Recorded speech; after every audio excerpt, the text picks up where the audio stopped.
a esi ewo ahemfo ntem na obon se adehye bi esu na mu kunkuma bi na ahemfo bebre ekontokwa wo Ghana ha no emra so se saa nyama ni nyina etobetwa efu se aban ne de ne na esefam keten se mo bekon no mo de tia saa nyama boni a esi so ewo man Ghana mu ha obon se ahemfo bi ekontokwa no. Importance of strong partnerships with traditional leaders to accelerate local development. In this regard, we continue to pursue policies and programs to improve infrastructure, enhance agricultural productivity, and expand access to education and health care. Government has also begun taking concrete steps to strengthen the institution of chieftaincy. The ongoing review aims to ensure that disputes are resolved more quickly and with greater finality. Prolonged uncertainty can weaken schools, divide communities, and stall development.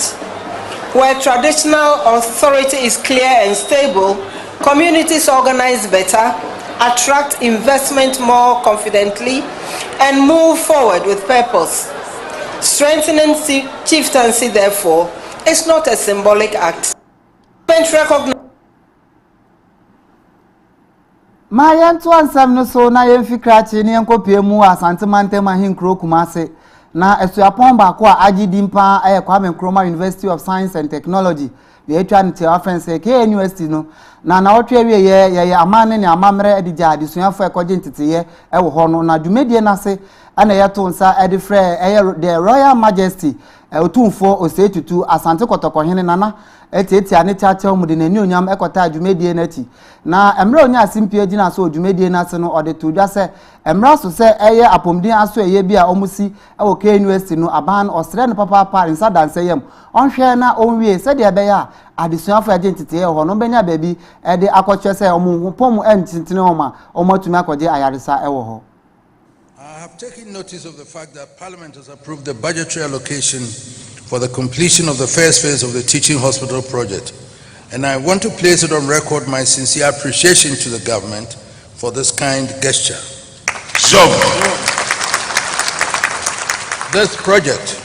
represents a significant national investment in education, healthcare delivery, and development. When completed, it will serve not only as a center of advanced medical training and research, but also as an important healthcare facility for the surrounding communities and the nation at large. While we are grateful for the progress made thus far, we respectfully appeal that the timeline for the completion of the University Teaching Hospital be adhered to as originally scheduled. The timely delivery of this important facility will ensure that it begins serving its intended purpose.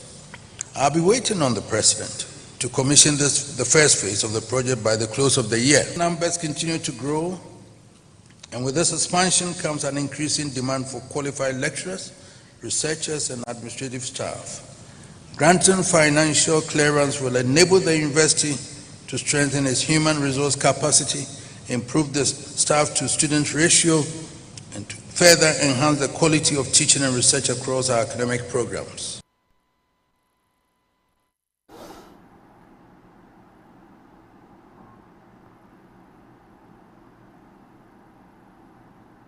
Yetwa ensam no so de ane da so ginemu e wa santemante mahinkro Kumase wa na Kumase Technical University ene omadi dwuma bi e ho ma asoye a ehwe asuapon so na ye ne se Ghana Tertiary Education no omo mpanifo ekopie mu dwumadie na se ano omo de tu dwa se emraso se adisuafo ekoje ntete e wo Technical Universities no omo wi a omo form san hye omo demri fam na mu omo nya dwuma so na Ghana no enko nanim.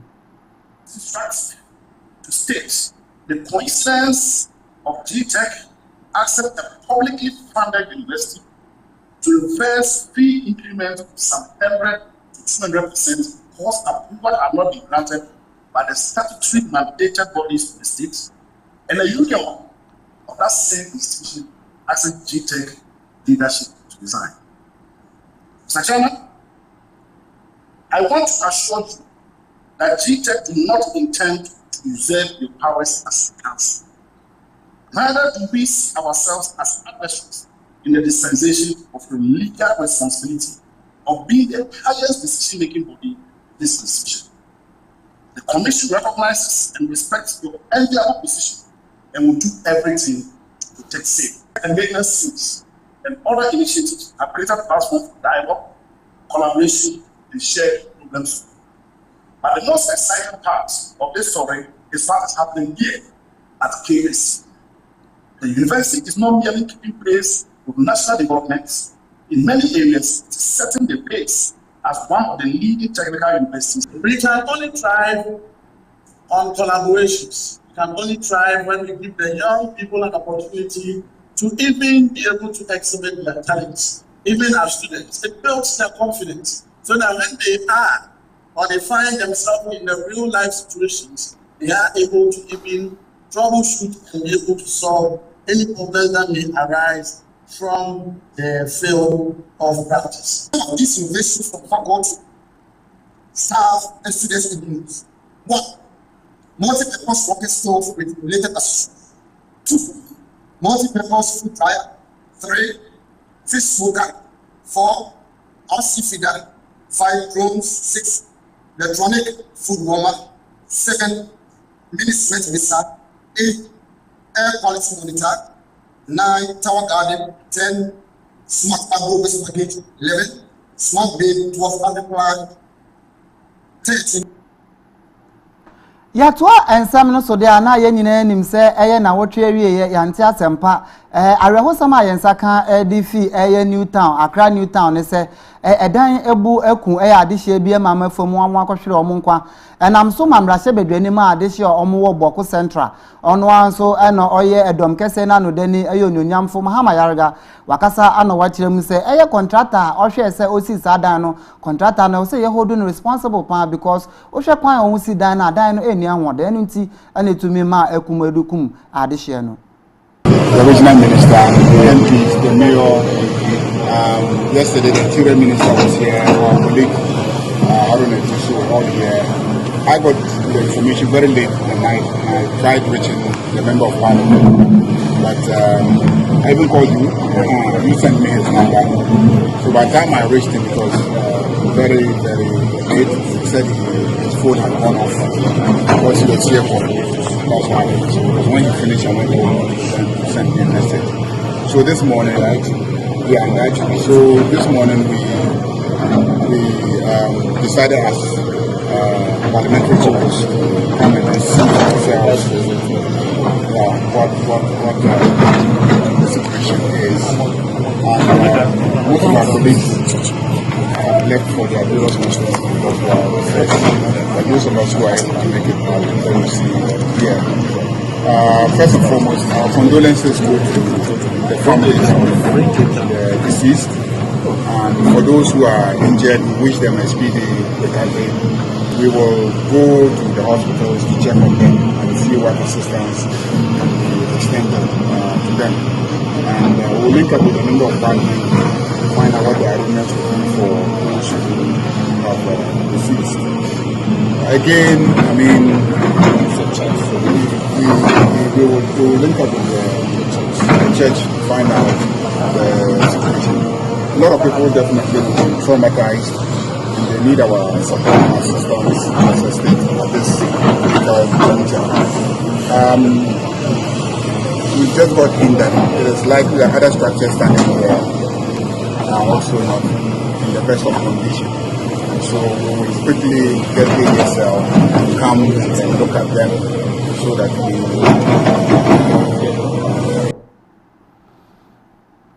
ya to ansam yiso de ana da so dinamu eware hosema esi wa Accra Newtown mu na asoye a ehwe atorentem aboafo nsem eye na nadmo na ye friends National Disaster Management Organization no empanifo ene mensini krati ewo Accra Newtown akoye bebi asem esi ye ede asre adisede akoto adihye wo ho nyina anim se omohwe omuhiye papa na saade ya esi mobia enkoho kosi se aban no ebehwe na wasiesie hospital se ebia akoho na bibi akwakoye na omode omsam ko manim ana omode ya akokese pa edema ebusu a omode hye afumu ahwere omo enkwa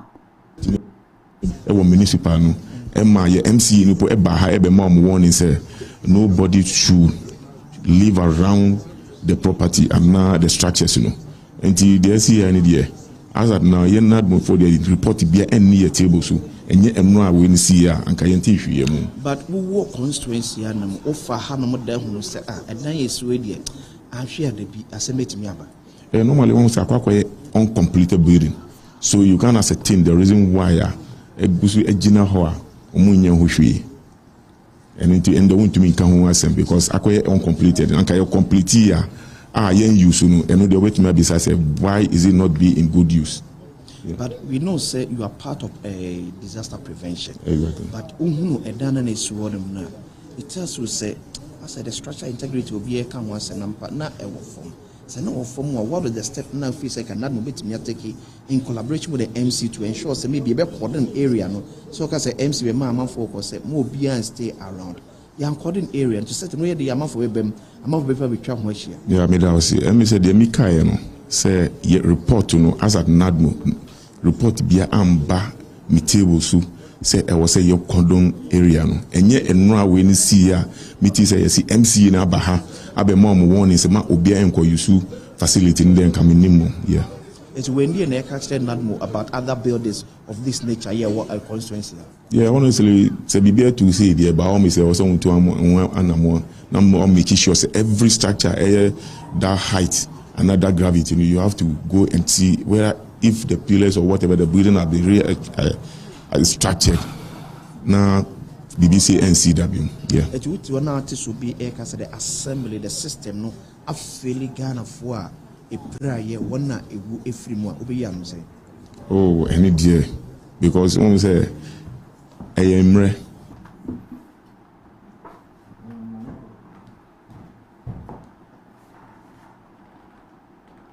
Yatwa ensam no so ama no hu dia ekoso e wo man konkron Ghana mu ha na ye nyina nim se na wotwe wie ye ana nananom ahemfo ebo odwa data nyina ede ye afahye bia afibia omoye na eti a eda afahye no so e back to your village festival nyina ne se ye nua enuane anasensa no nyuma biara onim ye no otumi akwakoye wo honom na dwumadie na se ana ye to nsa ede frɛ oswafo a ohwe tourism so eye ma me gomeshi emode nani onyam kese no kota dwumadie na ti na eye ne de papa so moto nsa de frɛ no na ode afutuo ede ma nananom ayefo se emla so se eye afahye bia afibia ye di no ye bekoso na ye di na afensu ntirima no so ye behu nuama ye ewo man Ghana mu ha. So it is refreshing to note that the numbers keep coming down. The numbers keep coming down. At the beginning of the program in 2007, the total prisoner population was 13,800, out of which 4,218 were remand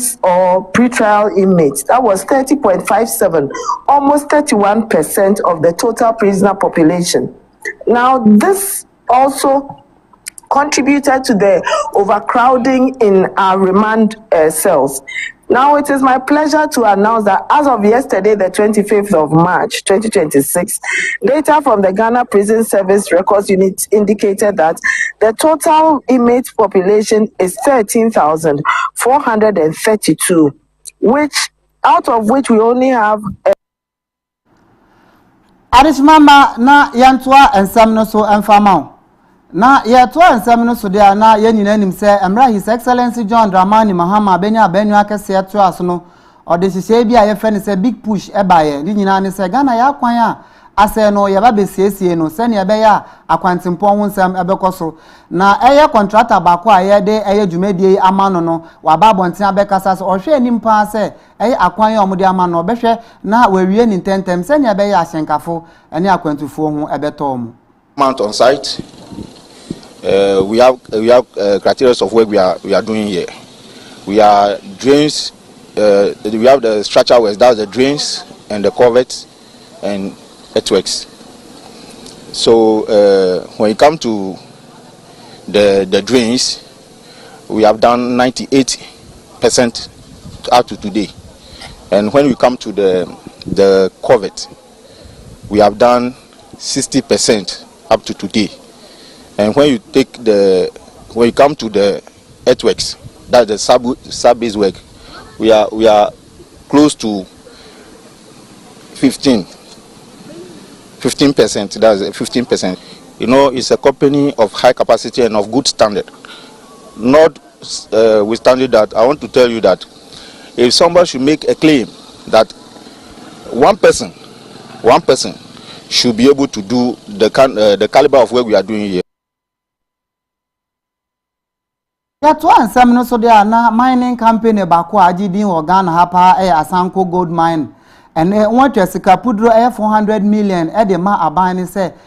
local government no ye de say sikapudro ba be hyemu na nyoma biala ye organ ha se ye be ya kwan ye betu apomdin aso ye say ye betu nsuo na adehye ho atom no mo de sika yi the ma aban so mo nje mfanye se ne be ya Ghana ni mpuntuo no ebekọ nanim. An extension of an existing contract that we have with Rabotech, which was signed in the year 2023, and now it has been extended for an additional 4 years at a tune of $400 million to offer to Asanko mining services to Asanko Gold Mine. It's not only for the operation, but also for the host community, for the district, for the region, and for the nation. In that we are giving true meaning to the local content drive that the Minerals Commission, and for that matter the government of Ghana, have got a vision to drive it strongly. So we see this as an opportunity for us to also provide support to ensure that the government achieves its vision. So total, with this extension of contract coming, that means we continue to sustain whatever we currently have, and that looks around 3,000 direct jobs in the entire value chain and about 5,000 indirect jobs through other activities from the community. We are on board with the community. We have our social alliances to operate, and I think the important thing is always understanding and then moving forward in collaboration. This agreement is an extension of an existing contract. It's a contract that is existing for the past 2 years from 20. So ansam no so de na ye nyina nim say ade baako a ekoso organ ha de bia eso yendai na yesu na ye pese ye betu ase illegal mining na ye fe ne say galamsey no enam so amampanifo abambonten de abekasa se okopie mu wo bebi a yetu efemagudie ye fa kwambo ne so tu sa efemagudie ya empempi no bekọ na enkwala omunya mfirisia ndu wotwe metire 18 years no omu wo ho a omu ye sa adwuma yi bi enam so ma sa nkwala yi omu nko school pa ama be arehosem ana dadwena abeda Ghana force enti mpanifo so omu do omu na besi fam kete na yetu sa illegal money ase ana mu nkwala so omu ko no so ya hwese obi a elenko ho biem. In areas is one of the priority sectors where our ministry, as part of eliminating child labor in the national plan of action, we intend to target. And so there are lots of projects and interventions underway to tackle the issue of children engaged in illegal mining and other activities. And so I think that a lot of interventions are underway, like I said, but it is just about perceptions and behavior.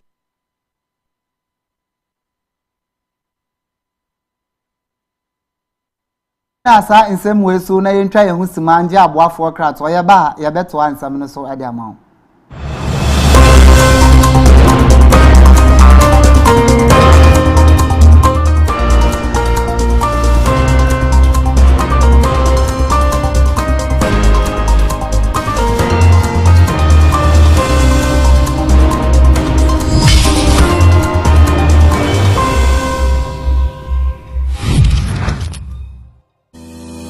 Hi,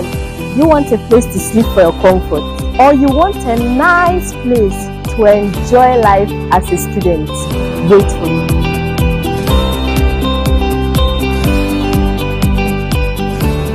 The only 5-star hostel in the Ashanti Kingdom is the Sia Hostel.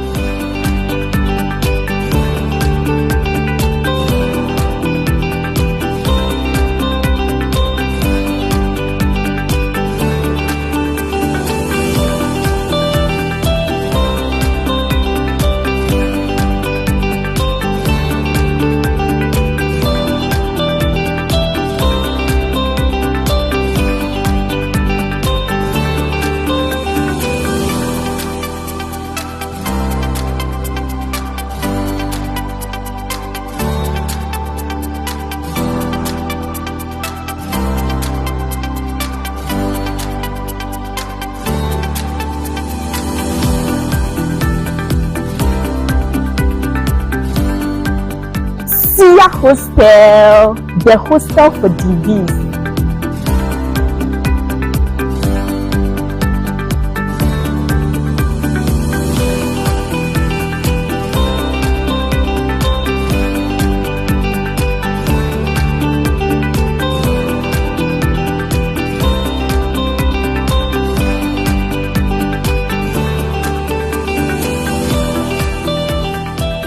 You can locate this 5-star hostel at Tech Buadi. If you want more information, you can pick the numbers on the screen and you hit our line. Sia Hostel, we are there to help you. Bless you.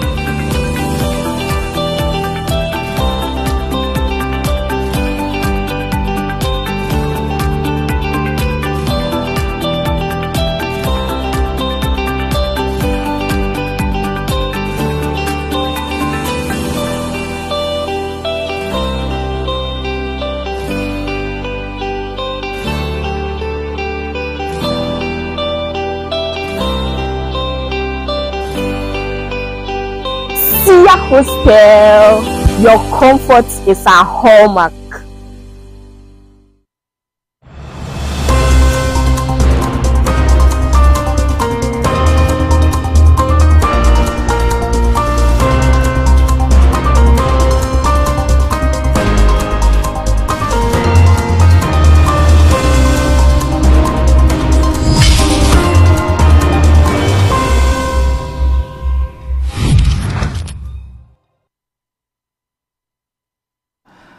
Adesimama yada so tinkonwoma yetutu kase no abasa ene asrede ama no wahu de ekoso ewo man konkron Ghana mu ha na ema remfise kase no utwa wo a Facebook no Aby TV official ana YouTube no so Aby TV Ghana kase no obenya bi na wahwe ho afi yentoa ensam no so se yetoa ensam no so de a na ekwakopie mu ewo Sani West na arehosama yensa ka efi eho ne se enra Insu brantan a eto aye no akofa arehosem ene onene e de abre adehia omote ekura ye fra ho se emframa ni nyina ne se enkrofo dan ebubu na ebi nso eso apa emenam so kra ma abamu a wanya mfirisia enkro no wafamu ahwere ne nkwa ama akoya arehosem enam so ma adehia tete ho se aban no omosre omomra no mbeso o ma se frisia sisi ame no ka sei bebi omode omuti beto no aye dadwene ama omo is working with our Nadumo department in the district and in the region, and we are also contacting the national level to see how they can come in handy to come and then support us, take care of these people. But that notwithstanding, we are also calling on corporate bodies and individuals who can come in to help, because this is beyond our strengths. The assembly alone in the district cannot take care of the people, looking at the extent of damage that this storm has caused in the community. So we are just appealing to individuals, corporate bodies, and any other person that this will touch their heart to come in and help us.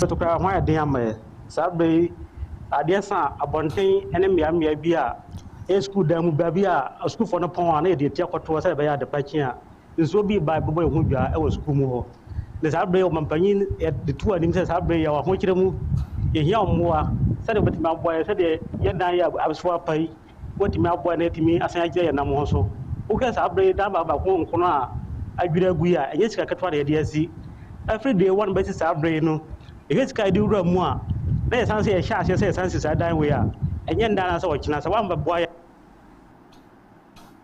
Na ya to ansam no so de a na ebetu fa na akopie mu ewokura ye fro se to ase na omoman hene eye nana ayimuware abebi otoso mienu ya bona baso pa fi se mpeni se bedi akodin fatana mpempi no na fatana kono na mo nya nkwankwandu ase na adosoro ananan aye ni nyina ne se eye community center ewo ho no na omo ni bi na de aso abofem ama omo asibi kama enne abrewa eyipoma kwamu ama omo akotwa ahomam ana ode nsembi ato na nanom ahemfe ewo Ghana nyina nim se emra so se eye mpatampete na se bebi ahemfu bia odi hene wo no hwe na eye amambuo hu nsem no enko wanim na afen so enwema biara na akadi bia omo hia ewo kuro mu no be hwe na wasibi se ne be ya mputu nyuma so ebeko anim ewo man Ghana mu ha my rights as the bracket Chema Yukuru, a more Japadian and now the giant Shema Hopai. Na Ejakasi. Here to be now, Mobile Chishabos and Paya by Aba eba be yenso ye be bi no musa ba beto aso bi kurufo a mo je mo tin pro ma galam say ana mo ya e bisa mo se mo ni mo do e be am ka shira mo se de mo ma gro mu tu galam say ana sa galam say ni sa afi de galam say for mo ana mo ko ma ko e di fi num ni fi sa mo de be am kro mfo e be bi ma chi ani ko bi e ti ya ma yo kro mu ni de e hia ye ya ma yo kro mu ba e hia ye idie ahunidie ahuhia yen una na hu sa de da fom na ani kwase ho na da no afa na o de atu yi sa na ufiri to has na we sa u de be ne ka se to has ya na o chima yo de e bo to has dia na o du tia to no de hu sa de pa e bi every kuma ba je ma kure huhia yen e kure etu mbo a ya ya dia na ma hini ni de so ane na ni e de no ya ma for na so so na de ya de so ya ma for the shed there and that's what's in na ye influence one or he no be odu na ma for na ba ye share na himfie obisi the camera share that mu ma kwa wa ye ma ko enkro na wa say dana sepa say akwa ma mfuntu aba say be ni mesi ase we be na so dwen say that chi would what yanto ensam no so na akopremu ewo ekurasu anama 1 na ekopiemu ho de ana eye humasua ho ensam adehye ewo ho ene adesuafo ne achecherefo pa de adesrede eto aban nenum nyina ne se suku adan de oba omo obi na mu baabi achecherefo no ba omo do omuti ebeto no aya dadwene pa enam so ma achecherefo no mbefi baabi omote ababe school no obedu kra na abo anopaten afen so omo akwan kra omo fa so de ba school no enye ento omo besre aban ne so omo mra amoaye ewo honom se no mbe ya ombenya baabi ade ama achecherefo na omo de omuti beti ana afen so omo akwan no so etutu no omo besiesie emfa ema omo teachers for no brepa empo nsuo to a omo ntimi mba school kwan ne so nye omo nsan ni teachers quarters bia ebi ankombe tena na nka aboa mofra no ete ma omo brepa acho bisa na de won yesre se assembly no mo na nka teachers quarters mla na nka kwan ne so enye kama nka omo ntimi mo aye mofra no eba teachers for how a omo nkum de meka say edos by enough sabe se nsuo to sin ya omo ntimi ma school no nsuo to a kwan ne mu chemienu nti ka anko ka ma nti ene yo ha kese pa nti ka de omo hwehwe pa free assembly ho omo ya omo ni beje kese pa ye so menya teachers quarters so menya ba bi on beda because school no ya kura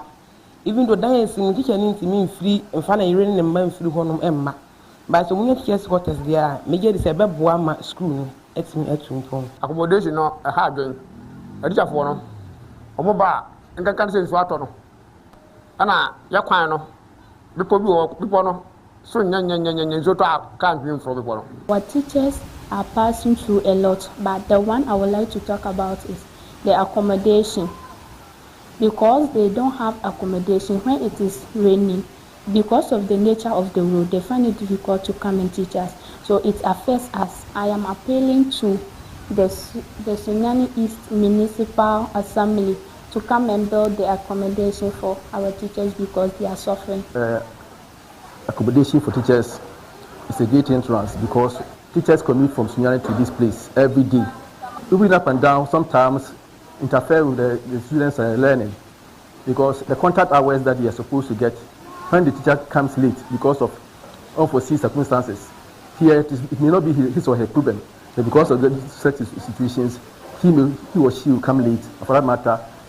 instead of getting the people to start lessons at the right time, that doesn't happen, and so that's also another challenge. So we have been appealing for teachers' accommodation so that they can help, some of them can stay, because some of them are willing to stay here, but because we don't have the room for them, they can't stay. So it is an appeal. We have been making this appeal severally. Na yada so jinemu ewo humasua ensem no ma na kwakopiemu ewo Doma Central na Parent Teachers Association etwa ne tia afre PTA ekura ye fra wo se esikasu number 1 omo de nsada nsa yem sra aban ne papa fi se afi 2024 emre omo bo nto ase yento aba ma omo be hye omo bo se omo di eye aba no de a omo be se omo suku adan ma na so omo hwe omo anima afi abebetwam ama yasen ase afi foforo ase omo maaye ndem so ama kyerekyerefo ene adesuafo eho e de adesrede e to aba na anim so omo sre omo suku adan na tete ampansam kra enti aba na mra na omesi emfama omo ze ya hawo kakra a yenamu e school dan na bra ze ombeto aba no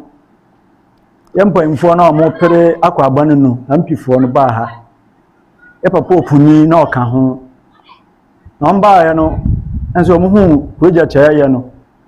first of all omba boy cement 100 bars na omo share ya boy say omba be kg na mai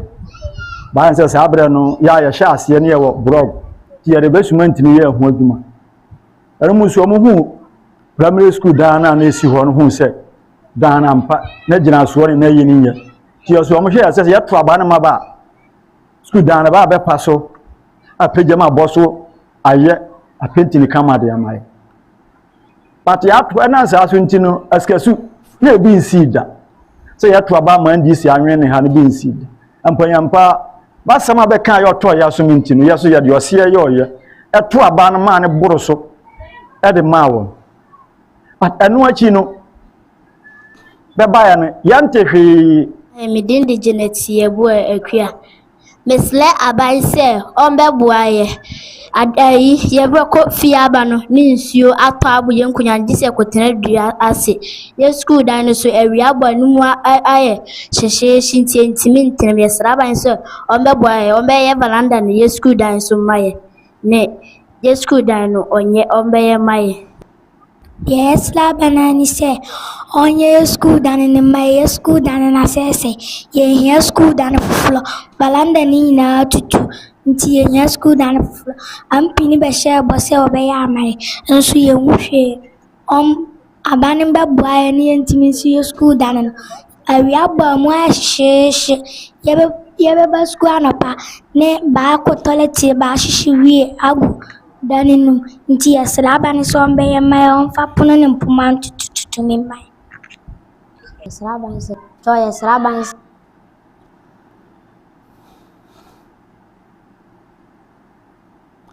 yanto ensam no so na yankopie mu odunkwa onofin ekura ye frɛ se ayamfuri na ye nyina nim se kopie mu odunkwa ofin ne mpatam a eye big push no so ebi aka on se ye akwan ho enam so e ma de hye wo odunkwa na ofin e de asedisre de pa ato nsem trefo anim ne nyina ne se obepie mu akwan na omoye no mfuturo pa e mene omo ama adwadifo e wo kwan no entumi nton ade ana afen so ehumi omohumi frama omohumi nyina eye mfuturo ama enam so ama yare pa e ma no humi so e odunkwa ofin ne mpatam to omo sre aban ne asoye ya ehwe roads and highways so se omo mbra omo sra ba mu e wo ho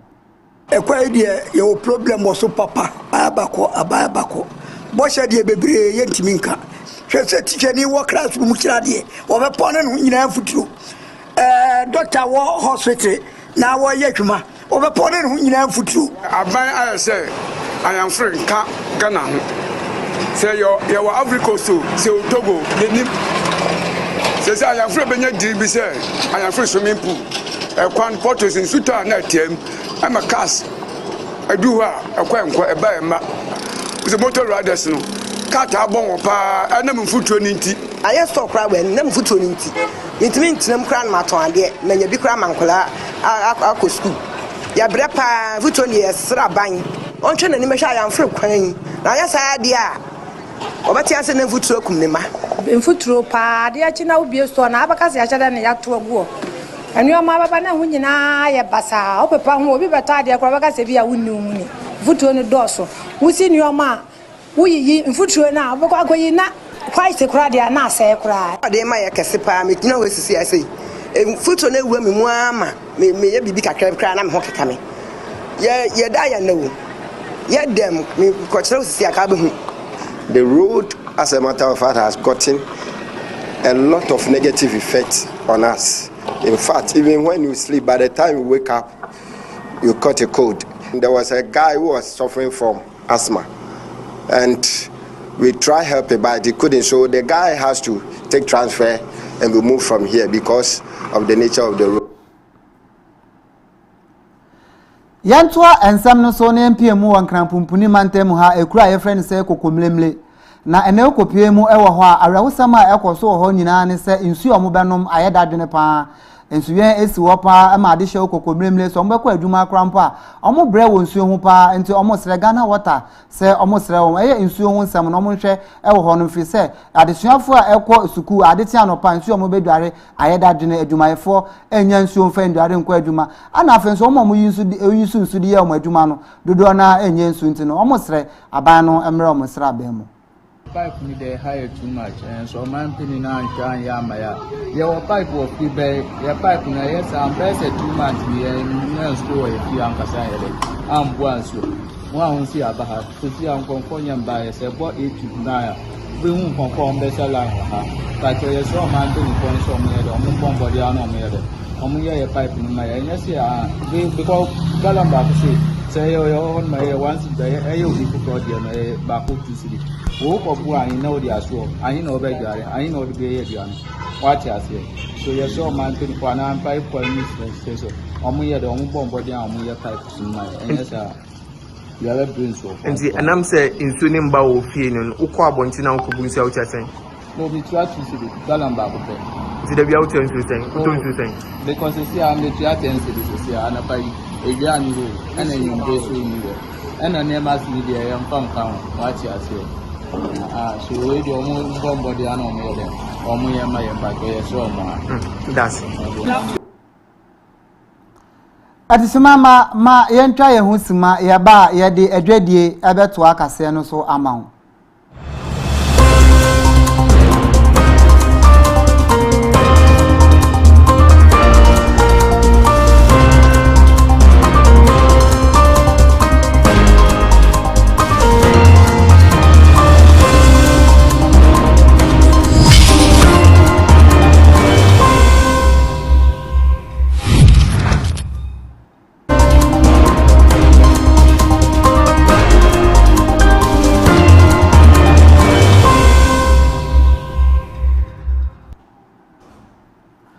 se ye de adwade etoa ensem no so de ana ye nyina anim se eye February bosumu mu na Ghana de hye bi ekọ Burkina se omokofa tomatoes aba ekoya arehosema etuo koka omo fa mu ehwere omo nkwa enam so ma na obepie mu oman Ghana mu ha tomatoes ho asem de akwakoye boate bi di tomatoes ho akọwen papa enam so emedwadifo ababonten e de adesrede esra aban ne se omo so madwuma omo ye e de hwe omo abusuan na kakra ekom kotokom eye tomatoes adwuma ana omo ye ntaban fa ne nansi fam na onhwe na sa tomatoes ho akọwen yi omo hwe na omo ndi hu dwuma na omo kasa wie ye anosoafo a ohwe mfumdwuma so ababonten se oban ne bo no modin bia se tomatoes ho asem ya ama no homene so no omo behwe na omaye bibi ade afa ho Tabreka modie yafa 2018 22 but and I'm 35 38 40 say ade ekoso no me de sisi ade enua na menim enua na omo ukobia yesi ko Burkina Faso ko ho na kohwe munya do yesi ko na kohwe Burkina na no muka ho ase ti fufro bia nya meka ho sisi anso ye Burkina season amo na ye season do ma wo ho adan wo ho aibe wo ho enya nu ho Burkina na timi boy e fiti December akosi May by say almost ye timi santini sa May no wo hwe de ho Ghana ya Burkina na timi ni etna 6 months Burkina ho mu hu kwan ya fa so ye no nti omo po omo kohwe agreke mpanfo ntu ana mo nko ho na omo kohwe kwan omo fa so omo timi nya nsuo e de ye ntosi ne de maye na omo nso mesuo bi na omo nso meye bi maye na eduru time wo ya nsuo nya ntosi because Ghana ntosi ne ba ebu ne bo anya den basket wo nyina 200 na Ghana ba bi akofa ntosi ye hu nko an ebo omo na omo de koba nti ono koba yo betuetu okwan asokra nya yizi ti ya den ya ne bo be ye den Waki of Legon, and they have agreed to coordinate all the other research agencies to produce for us that variety that can give us the yield that we are looking at. And so the Ministry of Food and Agriculture has agreed with Waki to do the coordination. And the assurance is that within the few months ahead of us, they will be able to get us the seed variety that will be able to give us the output that we want to see. In fact, we estimated that If nothing at all, we can get about 15 metric tons per hectare. Arishmamba yebegina edwedie hu so na yetwa hu sima yeba ye de agokansie hu nsem so abeto akase no so ama.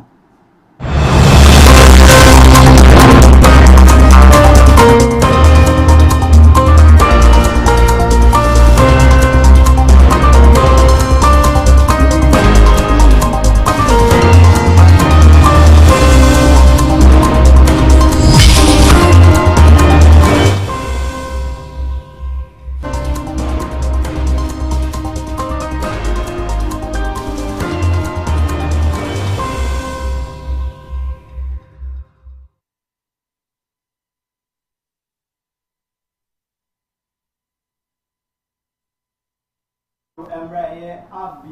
TV sanso no Ojaba TV na ugu so ehwe Aby Kase na emredu se yede agudie mu nsem kakra ya boabo ano no yede brem na bibia ye kama na me amede nsem ne ba no medin e de enestape obetimi afra me chemical na bibia akoso ye e de amame na me sha ase amame sha ase mfiri ye the Black Stars of Ghana so ye na onim say over the weekend no game ba ko etimi koso ye the 2026 FIFA World Cup no me kire preparations no na over the weekend no e da efiada no game ba ko etimi koso so now Austria at the end of the game, no, Omutimi share 5-1 the Black Stars of Ghana, Omutimi ending Kunimu or now Osha and Nenswa, Akabeye Simam Mienu, now the second game Timia so na Germany, our MHPAS Arena, Germany and Etina Fie Stuttgart, Norma Tonsadi afraid the Black Stars of Ghana. Now share a game na ni ebe agukenzi na ebe koso kama na in tempaso mamenfa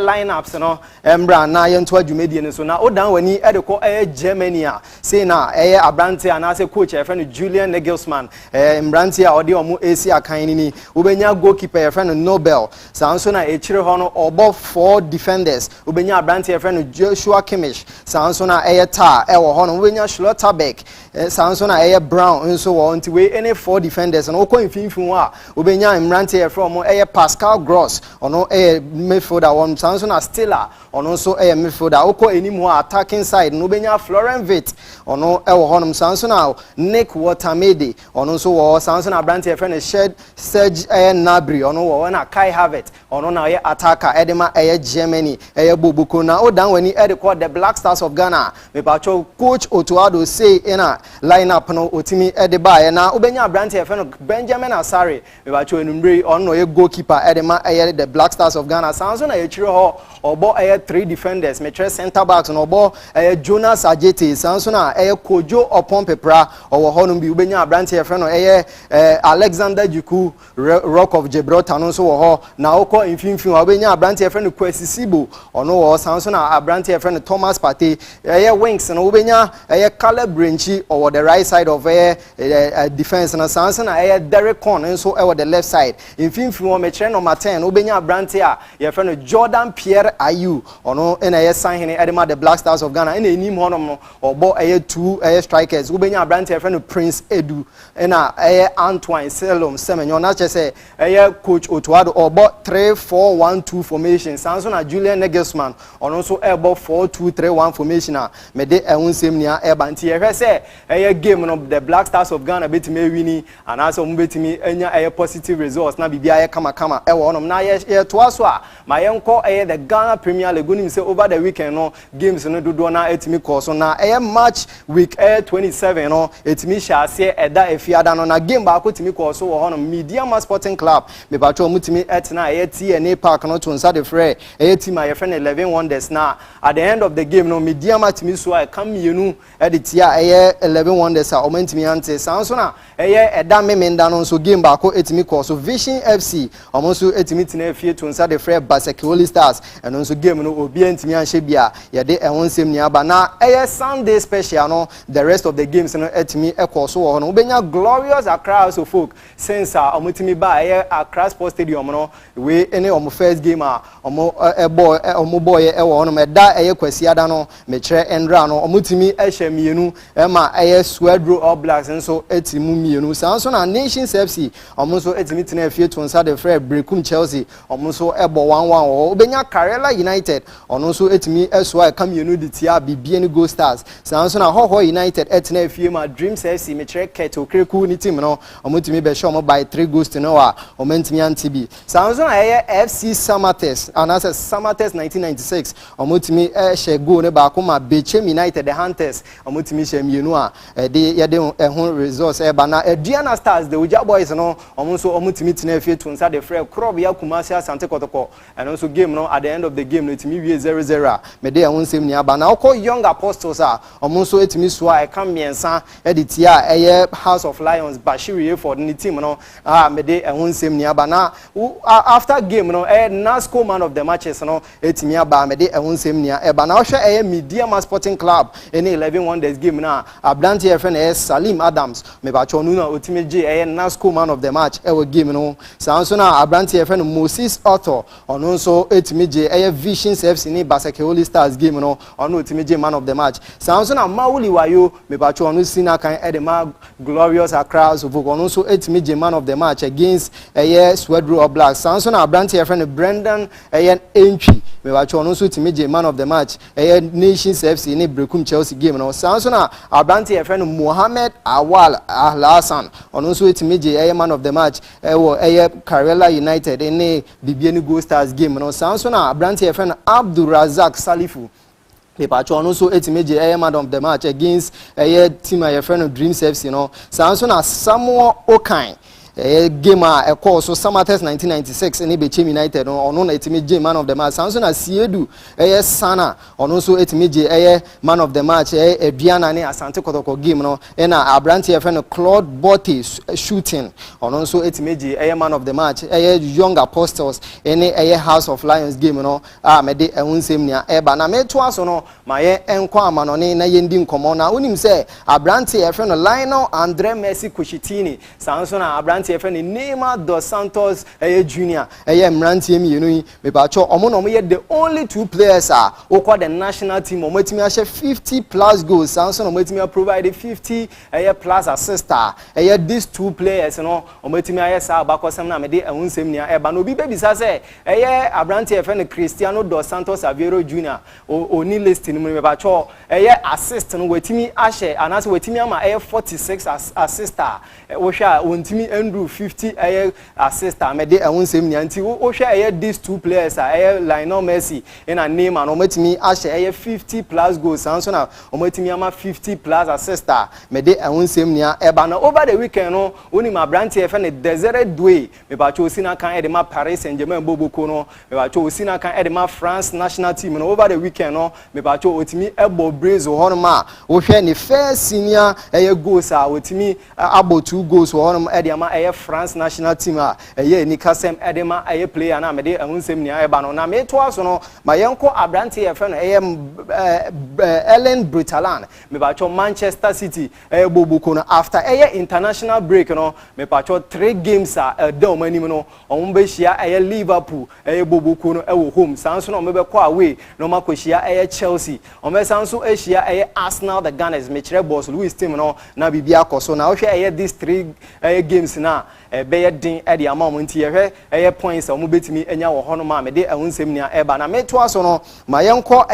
Cristiano Ronaldo unim said the all-time top goal scorers in the World Cup qualifiers no me kire Abranti FN Cristiano Ronaldo me ba cho wetimi ahye 41 goals World Cup qualifiers no goals omatimi ahye no Abranti FN Cristiano Ronaldo wetimi ahye 41 goals sanso na Abranti FN Carlos Ruiz ono etimi ahye 39 obenya Abranti FN Lionel Messi ono etimi ahye 36 won sanso na Abranti FN Ali Day ono esi akan edema Iran ono etimi ahye 35 sanso na Abranti FN Lewandowski metre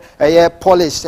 striker no ono so etimi ahye 35 goals me de ehun ni aba na yekọ image so Abranti FN Kylian Mbappé me ba cho France national team all time top scorers no aka go baako na wetimi kole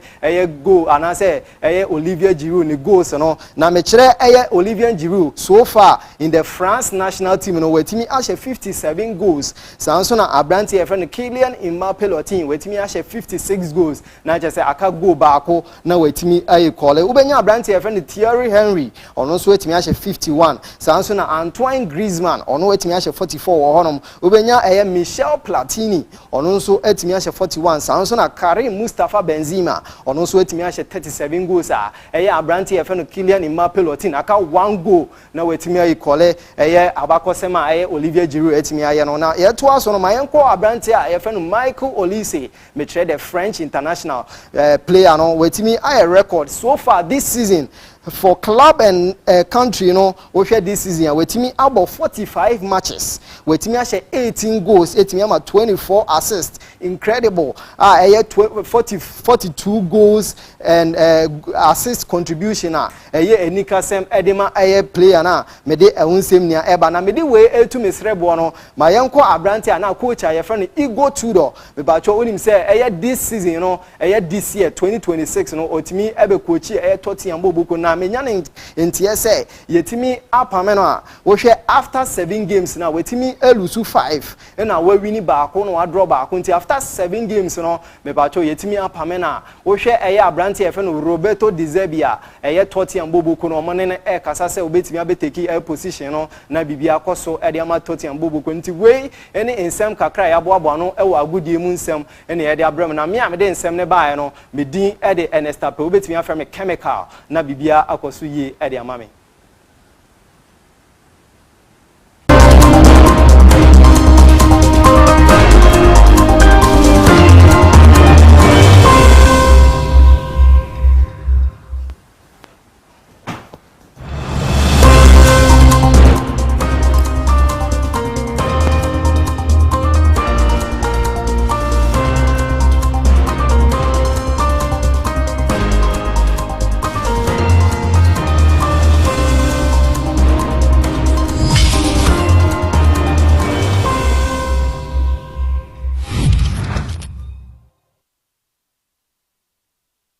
Chimamba na yada so etinkonwoma yede anumre no nsia kase no esumu na yede kase no ekokopie mu ewo obi manso na okopie mu ewo US a omumampani Donald Trump ende wakokopie mu ewo Greek ne nimpatem ni nyina independent day bia na omudi ho wakokasa ama amkrofo abona baso pa na yakokoshe nsema okokan no ebi.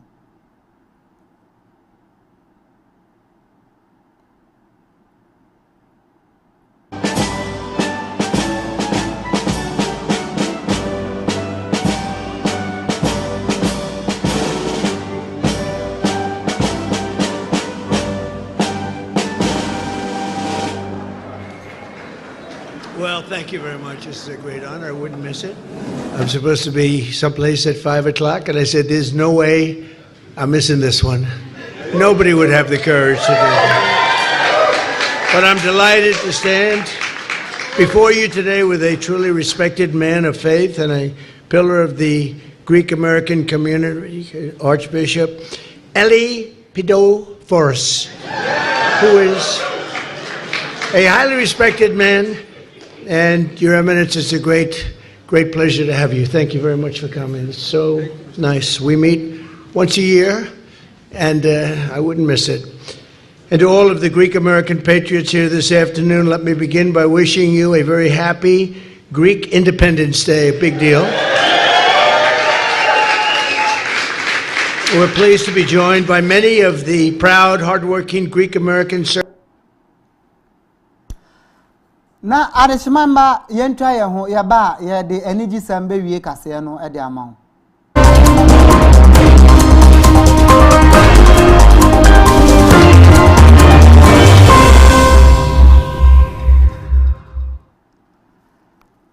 adeshimamba na ye ko eniji sam so dia na ye nyina nim se eye odifu ba ko a wagidin organa ha ye friend Patricia Esiama dodo na fe no na agrada America krani ana ho ka adua mu mokopie mu ewo ndadua mitire prison na encheye ana oba abonten ma wakese no asori no wasan ekoso na kwase ade atwa mu pani behwe asori tentenche pa ewo na asori ho no de nsem bi atodwa na ochem se okopie mu ewo ndadua a onkonkosu ahwe ho ne mu boost confidence level no na mu no okọ ndadua no okọ no wakwakosu anuama bebre ewo ho nom na odiba betiatia ne asori emanso Prison and I'm telling you the facts that you can sit down. Prison Yes, sentence no. Now one cause sa. When I got you as a prison is senipa. Yo. It increase your boldness. Okay. The kind of crutch now. Preacher. I just want us and you make up your mind and your heart. Say, every my pim.